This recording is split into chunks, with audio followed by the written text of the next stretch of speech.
What's up everybody, this is Reese here from C Manga and welcome to my review of Kenichi chapter 558, Master Bar is Angry.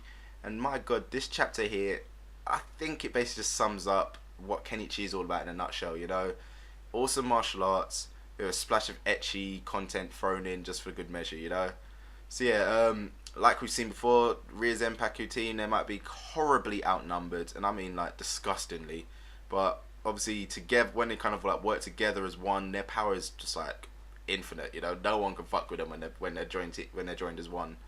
But it kind of like, what actually does amaze me is how the Hachio, they see like all non-weapon users as just useless, you know. It's kind of really bad. It's like, they obviously know about the reputation of the Rhea Zenpaku dojo, but they're still kind of like looking down on them. It's like, oh, you don't use a weapon, you're nothing, you're weak because you can't use a weapon, ha ha ha ha. So these guys have some really big ego problems. Seriously, it's like, seeing as how two of their weapon team members had already had their asses kicked by obviously Akisame and Sakaki, so you would have thought that word of that would have gotten out to them, and just like, wow, they really got their asses handed to them so quickly and easily. And yeah, it's like, obviously they know about the Rhea Zenpaku team, so why are they just like shitting on them? It's not good. So yeah, it's gonna be, obviously it's gonna be really nice to see like these big-headed Hacho guys get their asses handed to them like they're nothing. But yeah, this chapter here, all about a nice little combo between Apache and Bar Sensei. First person to fall in this battle is the archer chick. I can never remember her name. I don't even know if they said it properly yet. But yeah, she's there like standing there firing off all her shots, hitting nothing at all. So this chapter here just made her seem like she's really, really weak. It kind of made me think like, wow, she's a master? Are you serious? Because yeah, that combo is kind of like, it's basically another thing of like what we saw with Apache and Freya's grandfather last week when they took out the Apache helicopter. Same type of thing. Apache uses his foot to basically like super hardcore kick and then fire Bar Sensei straight at him. What was really, really hard to follow, I think, in this chapter was like just how Bar Sensei dodged that arrow that was coming straight at him. It's like he was either, it's like there's two things with that. He was either moving too fast for it to hit him, or while he was flying through the air, he slapped it down to the ground. From the looks of the paneling and like, you know, the difference between the two images, I'm kind of guessing it was the former rather than the latter.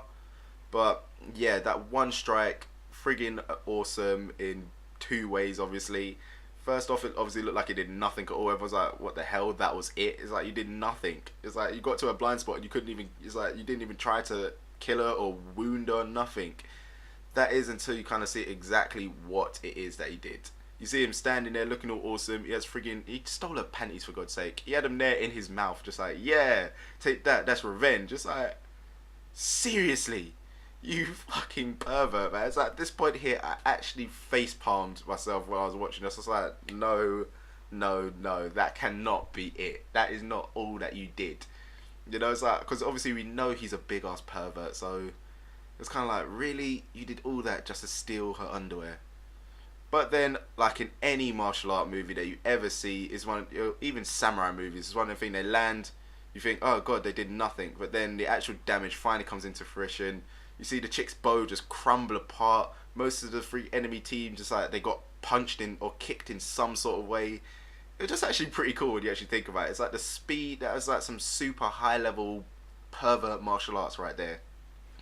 See, obviously now the Hacho after that are like a bit freaked out.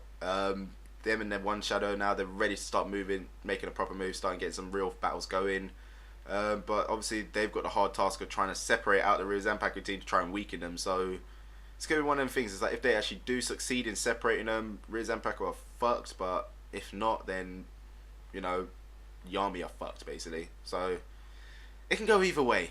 We don't know how it's going to go, but I'm kind of now wondering whether the chick with the archer chick is actually out of this fight, or whether she has something else up her sleeve, you know, some other form of weapon, or if she's just going to try and use the arrows to fight, kind of like Uryu does in Bleach when he's not using his Quincy bow. He takes out the arrow and uses it as a sword. Is she going to do some stupid shit like that? Who knows? I guess only time can tell. So yeah, this chapter here, I liked it. Not for the pervert parts, it's like, that's just kind of bad, but I was just laughing my head off for it. It was actually pretty funny and yeah, pretty cool. So, you know guys, that's pretty much all what I'm thinking about this chapter, but you can let me know what you thought about it with your comments below. As you, if you enjoyed the video, give it a little thumbs up, helps out a lot, and don't forget to check out the other stuff we've done on the channel. So, I'll see you next time.